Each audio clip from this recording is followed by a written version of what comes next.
Hello everyone, welcome back. Right, तो आज हम क्या करने वाले हैं, कल का क्वेश्चन कंप्लीट करने वाले हैं। हम सॉल्व कर रहे हैं सॉल्व एग्जांपल 11। राइट, उन्होंने उस क्वेश्चन में पूछा था कि जर्नल एंट्री पास करो एंड बैलेंस शीट बनाओ। तो ऑलरेडी हमने बैलेंस शीट कंप्लीट की, बैलेंस शीट टैली की। राइट, हमने 3 लेजर्स बनाया as a working note, revaluation account, partners capital account, cash account, उन्हें सॉल्व किया एंड हमारी ऑटोमेटिकली एंड में बैलेंस शीट टैली हुई। तो जो एक सेक्शन है ऑफ द आंसर वो कंप्लीट हुआ कि बैलेंस शीट टैली हुआ। अब हमें क्या करना है, अब हमें जर्नल एंट्रीज पास करनी है। बट जब हम जर्नल एंट्रीज पास करेंगे, राइट, उन्होंने स्पेसिफिकली नहीं बोला कि सिर्फ इतने सेक्शन का जर्नल एंट्री दे दो, तो वो they are saying journal entries, मतलब हमें सारे स्टेप्स की जर्नल एंट्रीज देनी है। तो यहाँ पर हम 8 स्टेप्स ऑलरेडी जर्नल एंट्री के लिख चुके हैं, तो उन 8 स्टेप्स को फॉलो करेंगे एंड उन 8 स्टेप्स के लिए हम क्या करेंगे, जर्नल एंट्रीज पास करेंगे। राइट, तो मैं जर्नल में आ रहा हूँ, फर्स्ट पेज पर जो मैंने जर्नल ड्रॉ किया था वहां पर आ रहा हूं। राइट, अब हमारा स्टेप 1 क्या कहता है, आपने नोटबुक में लिखा है, तो स्टेप 1 कहता है कि pass the journal entry for cash brought in by the new partner. Right, capital and goodwill के लिए उसने जितना पैसा लाया उसकी जर्नल एंट्री करो। ऑब्लिक मैंने लिखा था कि गुडविल रेज अगर है क्वेश्चन में तो उसकी भी जर्नल एंट्री करो। राइट, तो इस बार क्या हो रहा है, कैश आ रही है, कैपिटल के लिए कैश ला रहा है। वो कौन से एडजस्टमेंट में आपको बताया है, 6th एडजस्टमेंट में बताया है। तो 6th एडजस्टमेंट में वो क्या कह रहे हैं, Akash bring in 60,000 in cash as his capital contribution. तो आकाश ने 60,000 रुपया उसका कैपिटल कंट्रीब्यूशन बिजनेस में दिया, तो उसने 60,000 रुपये कैश ले। बट अगर आप आपके टेक्स्ट बुक में क्वेश्चन पढ़ोगे तो कहीं पर गुडविल लाने की एंट्री नहीं है, गुडविल रेज करने की एंट्री है। राइट, तो मैं क्या करूंगा, कैश की एंट्री अलग करूंगा एंड गुडविल रेज करने की एंट्री अलग करूंगा। So I have to divide it into 2 entries. Right, हाँ, अगर गुडविल भी कैश में आता तो हम कंबाइन एंट्री पास करते कि cash account debit to capital to goodwill. But यहां पर गुडविल रेज हो रहा है तो मुझे गुडविल रेज करने की अलग से एंट्री पास करनी है। तो स्टेप 1 के हिसाब से वो कैश लेके आ रहा है, उसकी एक एंट्री होगी एंड गुडविल रेज करने की दूसरी एंट्री होगी। तो as per step 1 I have to pass 2 entries. पहले मैं एंट्री पास कर रहा हूं फॉर कैपिटल या जो कैश वो लेके आ रहा है, तो उसका सिंपल एंट्री क्या है। राइट, तो मैं पहला एंट्री यहां पर लिख रहा हूं। ये सारी एंट्रीज कब कर रहा हूं मैं, 1 अप्रैल 2018, तो मैंने डेट में 1 अप्रैल 2000 लिखा। राइट, अब उसके नीचे पहली एंट्री में करूंगा कैश अकाउंट डेबिट, कितनी कैश आई, 60,000। So cash account debit 60,000 to कौन लेके आया, आकाश, फॉर व्हाट, कैपिटल। तो मैं सेकंड लाइन पर लिख रहा हूं to Akash capital 60,000, cash account debit 60,000 to Akash capital 60,000। Narration में मैं लिखूंगा being cash brought in by Akash as his capital, being cash brought in by Akash as his capital या as his share of capital. Simple. इस question में क्या है, there is no cash for goodwill, cash सिर्फ capital के लिए आ रही है, तो बस मैंने लिखा कैश आई, क्यों आई, आकाश के कैपिटल के लिए, उसका नरेशन दे दिया, खत्म हो गया पहला एंट्री। लेकिन हमने स्टेप 1 में लिखा था कि ठीक है कैश लाई उसकी तो एंट्री करो, बट साथ ही साथ अगर गुडविल रेज है तो गुडविल रेज का भी हमें जर्नल एंट्री देना है। राइट, तो immediately on the second line हमें किस चीज का एंट्री करना है, गुडविल रेज का। अगर आपको याद है तो लास्ट क्वेश्चन जो हमने सॉल्व किया था, इससे पहले वाला जो क्वेश्चन सॉल्व किया था, उसमें उन्होंने कहा था कि गुडविल को राइट ऑफ करो। राइट ऑफ करो मतलब जो ऑलरेडी एग्जिस्टिंग बैलेंस शीट में गुडविल है उसे गुडविल को बैलेंस शीट से हटा दो, राइट ऑफ करो, निकाल दो। राइट, यहां पर एग्जैक्टली उसका उल्टा है, गुडविल को रेज करो मतलब बैलेंस शीट में लिखो। राइट, तो अगर आप आपकी बैलेंस शीट देखोगे, कल हमने जो बैलेंस शीट बनाई थी तो हमने गुडविल को फर्स्ट लाइन पर लिखा था, मतलब हमने गुडविल की एंट्री बैलेंस शीट में की, रेज किया मतलब हमने गुडविल को बुक्स ऑफ अकाउंट्स में इंट्रोड्यूस किया। तो गुडविल इंट्रोड्यूस करने पर या गुडविल रेज करने पर पार्टनर्स का होगा फायदा। तो इसलिए इस गुडविल को कल हमने डिस्ट्रीब्यूट करते वक्त पार्टनर्स कैपिटल के क्रेडिट में लिखा था एज बाय गुडविल एंड तीनों पार्टनर्स को 2:3:1 में डिस्ट्रीब्यूट किया था, यस और नो। तो उसी को बस मैं जर्नल एंट्री में कन्वर्ट कर रहा हूं। राइट, तो गुडविल रेज करने की इंफॉर्मेशन आपको कहां दी थी, तो आपको दी थी वो थर्ड एडजस्टमेंट में, goodwill account is raised in the books of account at 1,50,000। तो थर्ड एडजस्टमेंट के हिसाब से हम गुडविल रेज कर रहे हैं, तो उसका जर्नल एंट्री क्या बनेगा, मैं गुडविल रेज कर रहा हूं तो दूसरा जर्नल एंट्री बनेगा गुडविल अकाउंट डेबिट 1,50,000, क्योंकि मैं 1,50,000 गुडविल रेज कर रहा हूं। ये गुडविल रेज करने से किसका किसका फायदा होगा, पुराने पार्टनर्स का फायदा होगा, यानी कि तारा, चंद्र एंड सूर्य का। तो नेक्स्ट लाइन पर मैं लिख रहा हूं to Tara's capital 50,000, to Chandra's capital 75,000 and to Surya capital 25,000। ये अमाउंट एग्जैक्टली उतनी ही है जितना कल हमने पार्टनर्स कैपिटल अकाउंट के क्रेडिट में लिखा था एज उनका गुडविल का फायदा। Is it clear? तो बस वही अमाउंट मैंने उठाई, या 1,50,000 को मैंने बस PSR में प्रॉफिट शेयरिंग रेशियो यानी कि 2:3:1 में डिस्ट्रीब्यूट कर दिया, 2:3:1, यानी कि जो पहला पार्टनर है तारा, तारा को मिल रहा है 50,000 का गुडविल, या जो 1,50,000 का गुडविल आपने रेस किया उसमें से तारा का हिस्सा है 50,000, राइट, चंद्र का हिस्सा है है 75,000 एंड सूर्य का हिस्सा है केवल 25,000, राइट। नरेशन में मैं लिखूंगा बीइंग गुडविल रेस्ड, क्या लिखूंगा नरेशन में, बीइंग गुडविल रेस्ड, राइट। तो यहां पर हमारी पहली स्टेप कंप्लीट हुई ऑफ जर्नल एंट्री। पहली स्टेप कि नया पार्टनर क्या क्या कैश लेके आ रहा है उसका एंट्री करो, एंड अगर गुडविल रेज है तो उसका भी एंट्री करो। ये ऑलरेडी हमने स्टेप 1 में लिखा था, राइट। अब चलते हैं ऑन स्टेप 2। स्टेप 2 क्या कहता है जर्नल एंट्री का, तो स्टेप 2 कहता है कि अगर गुडविल पार्टनर्स के बीच में आपने डिस्ट्रीब्यूट किया है, कौन सा गुडविल, अगर नया पार्टनर गुडविल कैश में लेके आता है तो वो गुडविल का पैसा हम पार्टनर्स के बीच में क्या करते हैं, सैक्रिफाइस रेशियो में डिस्ट्रीब्यूट करते हैं। तो अगर है तो उसकी जर्नल एंट्री करो। बट यहां पर तो गुडविल रेज हो रहा है, यस और नो, तो रेज की एंट्री हो गई। There is no distribution of goodwill in sacrifice ratio, तो स्टेप 2 का कोई एंट्री नहीं होगा, राइट। तो हम इमीडिएटली जंप करते हैं ऑन स्टेप 3। स्टेप 3 क्या कहता है, गुडविल विड्रॉन बाय पार्टनर। अब गुडविल विड्रॉन कब पॉसिबल है, कि जब नया पार्टनर गुडविल के लिए कैश लेके आएगा और उस कैश को पुराने पार्टनर्स बिजनेस में विड्रॉ करेंगे, तो हमें रिकॉर्ड करना है। बट यहां पर ऐसा भी नहीं हो रहा है, there is no goodwill withdrawn. Is it clear what I am saying? So there is no goodwill withdrawn. लेकिन इस स्टेप में और एक पॉइंट ऐड करो, सब लोग फिर से अपने नोटबुक में जहां पर आपने ये 8 स्टेप्स लिखी है वहां पर आ जाओ। इस स्टेप में और एक पॉइंट ऐड करो, गुडविल विड्रॉन के साथ साथ आपको ये भी चेक करना है, also record asset or liabilities taken by old partners. Also record what?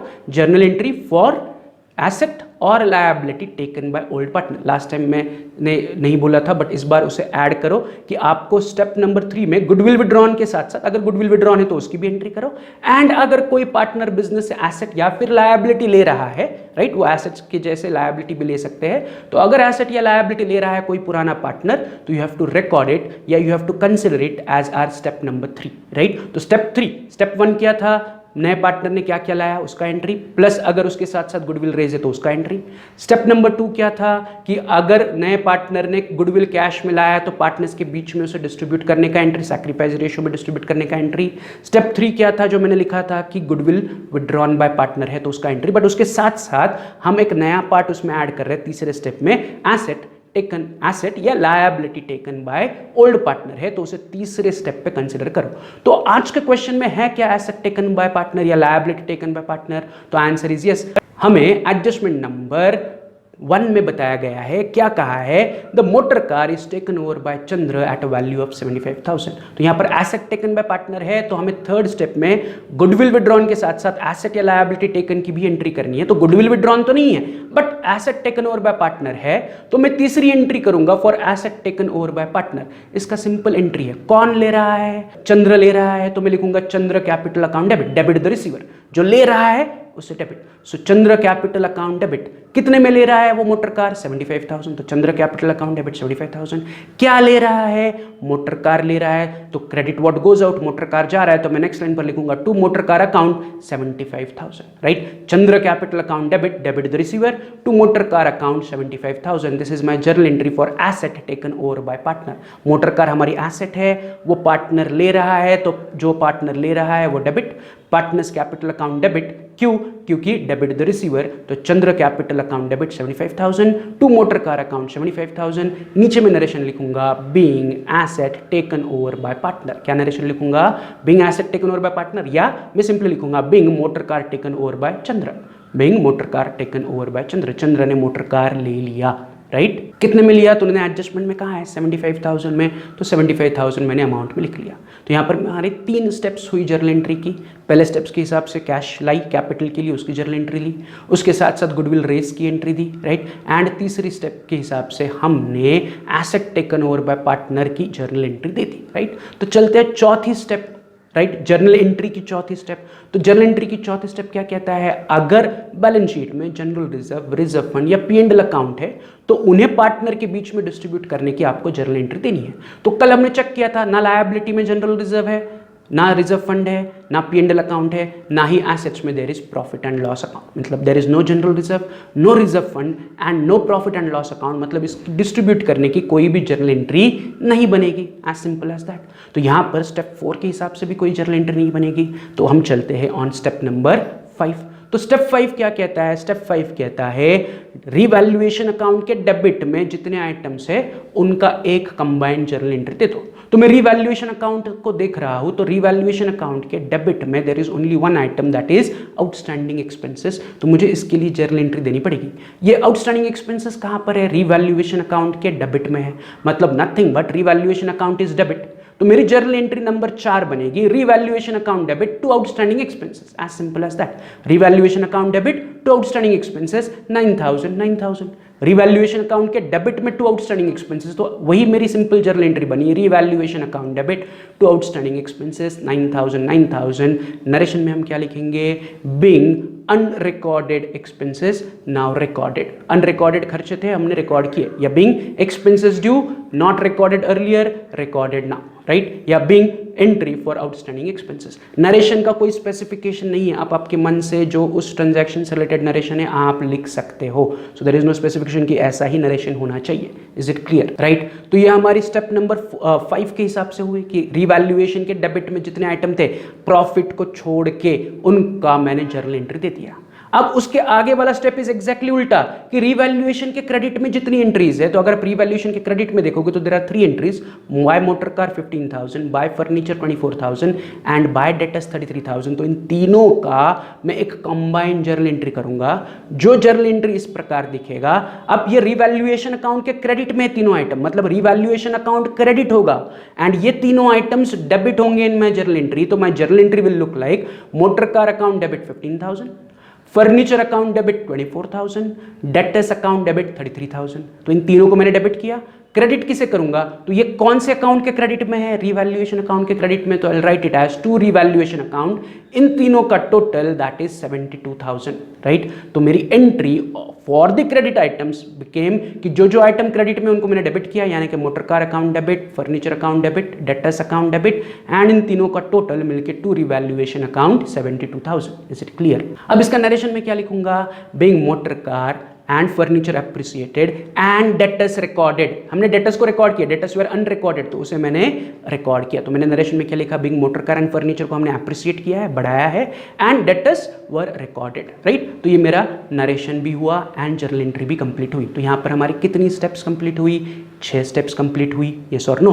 तो चलते हैं 7वें स्टेप पर। 7वें स्टेप क्या कहता है कि रिवैल्यूएशन का प्रॉफिट या फिर लॉस है उसे पार्टनर के बीच में डिस्ट्रीब्यूट करने के लिए जर्नल एंट्रीज। देखो आप चाहिए तो मैंने जो स्टेप्स लिखी है, आपने जो स्टेप्स लिखी है आपके नोटबुक में, या जो मैंने लिखवाई थी आपने लिखी होगी, तो उनके साथ वेरीफाई करो कि जो हमारी 7वीं स्टेप है, स्टेप नंबर 7, मैंने क्या कहा था? Entry for distribution of profit और loss between the old partners, right. तो अगर मैं रिवैल्यूएशन अकाउंट में देख रहा हूं तो यहां पर तारा चंद्र सूर्या को रिवैल्यूएशन प्रॉफिट हमने डिस्ट्रीब्यूट किया है, तो मुझे रिवैल्यूएशन प्रॉफिट डिस्ट्रीब्यूट करने की एंट्री देनी पड़ेगी। अब रिवैल्यूएशन प्रॉफिट को डिस्ट्रीब्यूट करने की एंट्री रिवैल्यूएशन अकाउंट के कौन से साइड पे है? डेबिट साइड पे है, यस और नो। तो nothing but revaluation account debit होगा। तो मैं एंट्री लिखते वक्त लिख रहा हूं रिवैल्यूएशन अकाउंट डेबिट 63,000, जितनी टोटल प्रॉफिट की अमाउंट है revaluation account debit 63,000 to Tara's capital 21,000, to Chandra capital 31,500 and to Surya capital 10,500। जो रिवैल्यूएशन अकाउंट में मुझे दिख रहा है बस मैंने उसे कॉपी पेस्ट किया into my journal entry. Revaluation account debit, क्योंकि रिवैल्यूएशन के डेबिट में सारे एंट्रीज है, तो रिवैल्यूएशन अकाउंट को मैं अपने जर्नल एंट्री में डेबिट लिखूंगा। टू किन किन को मैंने प्रॉफिट डिस्ट्रीब्यूट किया? तो मैंने तारा को, चंद्र को एंड सूर्या को प्रॉफिट डिस्ट्रीब्यूट किया in their profit sharing ratio. नीचे में नरेशन लिखूंगा being profit on revaluation distributed to old partners in old ratio, being profit on revaluation distributed to old partners in old ratio। यहाँ पर मेरा 7वां journal entry का narration complete हुआ।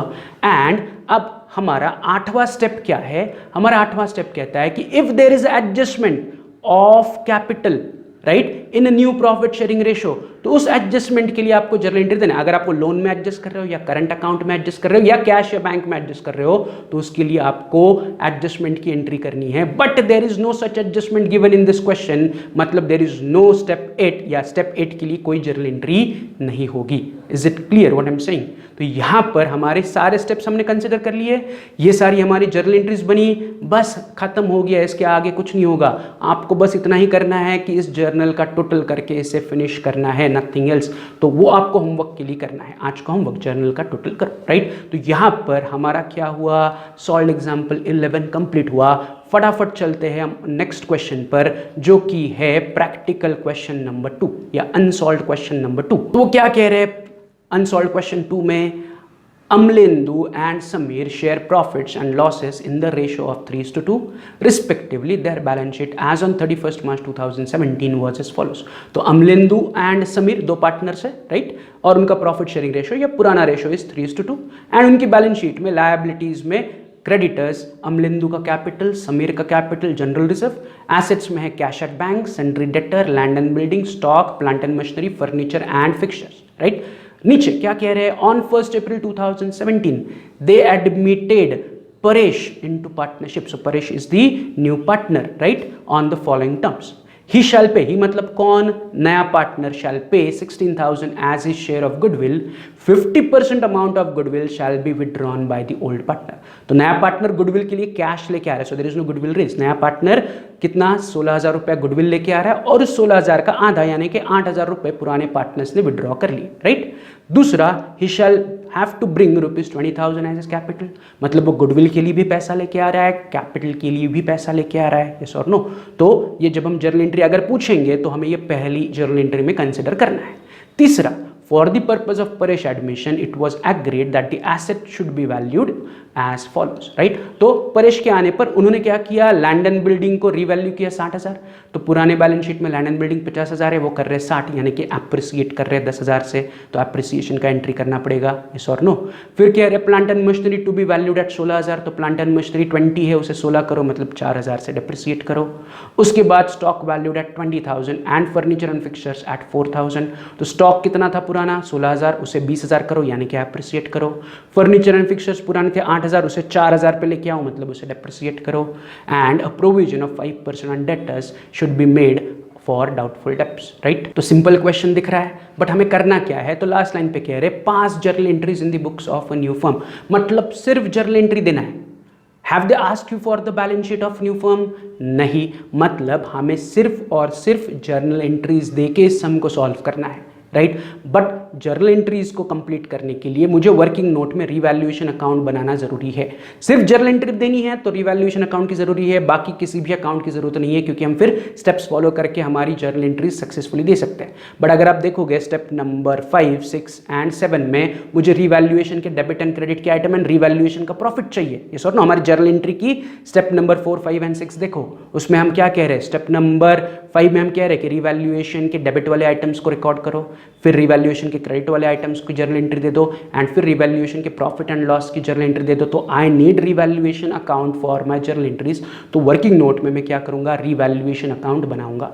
तो मेरा फॉर्मेट क्या बनेगा, तो मैं फर्स्ट पेज पे जर्नल ड्रॉ कर रहा हूं, सेकेंड पेज पर मैं आऊंगा, मैं हाफ पेज का जर्नल ड्रॉ कर रहा हूं एंड बचा हुआ हाफ पेज के लिए मैं रिवैल्यूएशन अकाउंट बना रहा हूं, right. So this has to be the format, 1.5 page का जर्नल एंड नीचे वर्किंग नोट, राइट। तो वर्किंग नोट में हम क्या बना रहे हैं, सिर्फ रिवैल्यूएशन अकाउंट। तो मैं आपको एग्जैक्टली 5 मिनट का टाइम दे रहा हूं, वीडियो को पॉज करो, ये फॉर्मेट कंप्लीट करो, राइट, एंड फिर हम एक साथ इसे सॉल्व करते हैं। तो पॉज द वीडियो।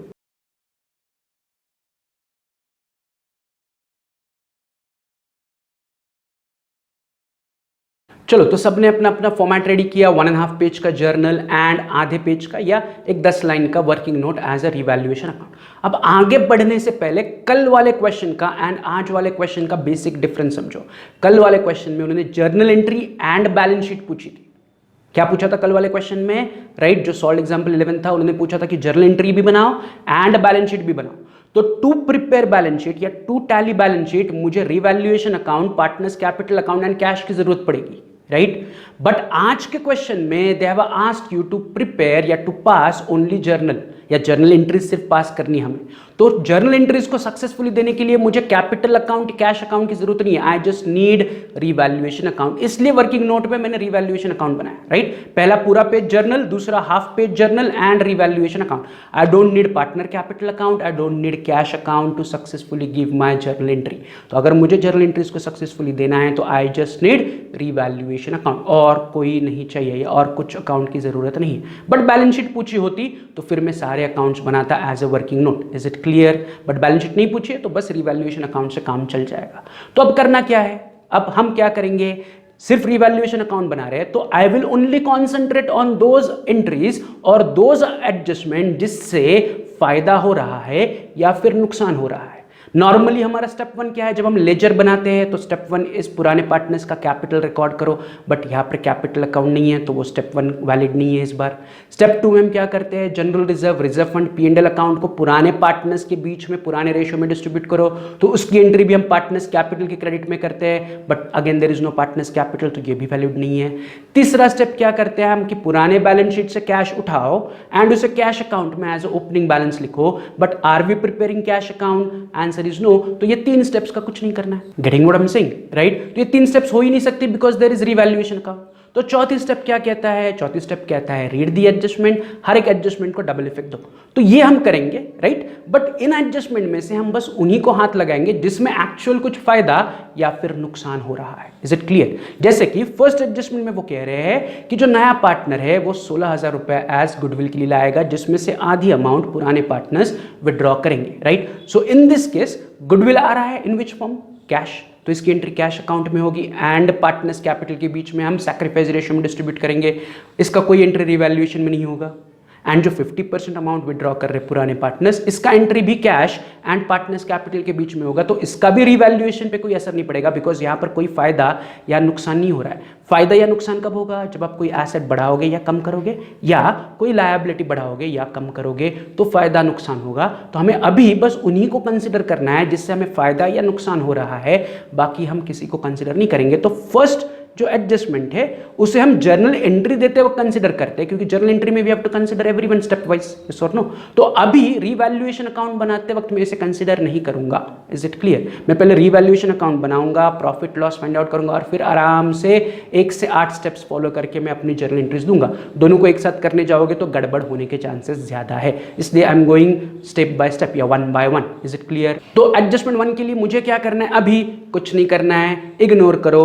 दूसरे एडजस्टमेंट पे चलो, he shall have to bring 20,000 as capital, तो फिर से वो कैपिटल के लिए 20,000 रुपया लेके आ रहा है, तो इसकी एंट्री भी हम कैपिटल लाने की एंट्री कैश के डेबिट में एंड पार्टनर्स कैपिटल के क्रेडिट में करते हैं। ये दोनों अकाउंट नहीं है, इसमें रिवैल्यूएशन में कुछ होगा क्या, आंसर इज नो, तो इसे भी इग्नोर करो।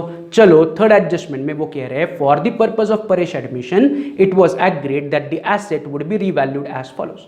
तो इसमें वो कह रहे हैं कि ABCD के हिसाब से एसेट्स को रिवैल्यू करो, राइट? तो फिर मैं डायरेक्टली जंप कर रहा हूं ए एडजस्टमेंट में, राइट? थर्ड एडजस्टमेंट का ए हिस्सा, थर्ड एडजस्टमेंट का ए हिस्सा कह रहे हैं land and building is to be valued at 60,000। तो अब लैंड एंड बिल्डिंग को 60,000 वैल्यू करना है, तो मैं पहले चेक करूंगा पुराने बैलेंस शीट में मेरे पास कितने रुपए का लैंड एंड बिल्डिंग है, तो मेरे पास 50,000 रुपए का लैंड एंड बिल्डिंग है।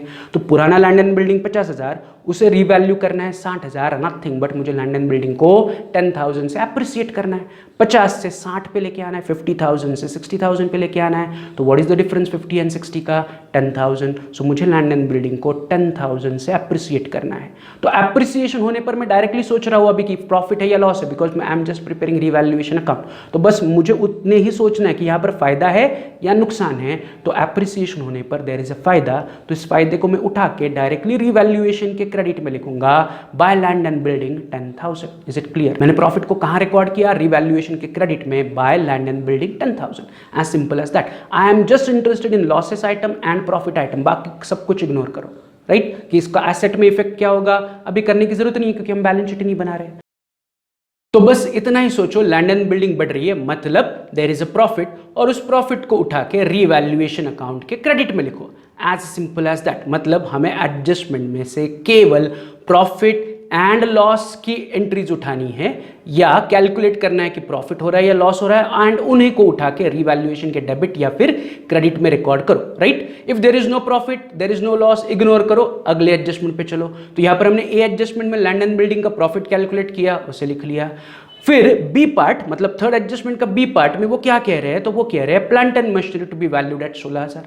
तो फिर से चेक करो, पुराने बैलेंस शीट में प्लांट एंड मशीनरी है 20,000, तो पुराने बैलेंस शीट में 20,000 प्लांट एंड मशीनरी है, मैं उसे 16,000 पे लेके आ रहा हूं, nothing but I am depreciating plant and machinery by 4,000। कैसे 4,000, तो 20,000 पुराना बैलेंस शीट माइनस 16,000 का नया बैलेंस शीट, तो 20 minus 16, 4,000 is my difference, nothing but मैं पुरानी वैल्यू को कम कर रहा हूं, so there is a loss. तो सिंपल लॉस को मैं उठाऊंगा एंड रिवैल्यूएशन अकाउंट के डेबिट में लिखूंगा एज क्यों लॉस हो रहा है या किसकी वजह से लॉस हो रहा है, प्लांट एंड मशीनरी की वजह से, तो मैं लिख रहा हूं टू प्लांट एंड मशीनरी, कितना लॉस हो रहा है 4,000 रुपीज। सिंपल है, क्लियर है। तो मैंने सिर्फ क्या किया, लॉस को उठाया, लिखा, बाकी सारा भूल गया, बिकॉज हम और कुछ बना ही नहीं रहे। मैं बस क्या बना रहा हूं, journal entry and revaluation account. तो जर्नल एंट्री तो बाद में करेंगे, अभी बस मुझे रिवैल्यूएशन में एंट्रीज करनी है। तो डेबिट में खर्चे लिखने हैं, नुकसान लिखना है, लॉस लिखना है, एंड क्रेडिट में इनकम एंड फायदा लिखना है, प्रॉफिट लिखना है। इसके अलावा कुछ भी है इग्नोर करो। तो मैंने इस ट्रांजैक्शन में केवल लॉस कितना हो रहा है वो कैलकुलेट किया, लिख लिया।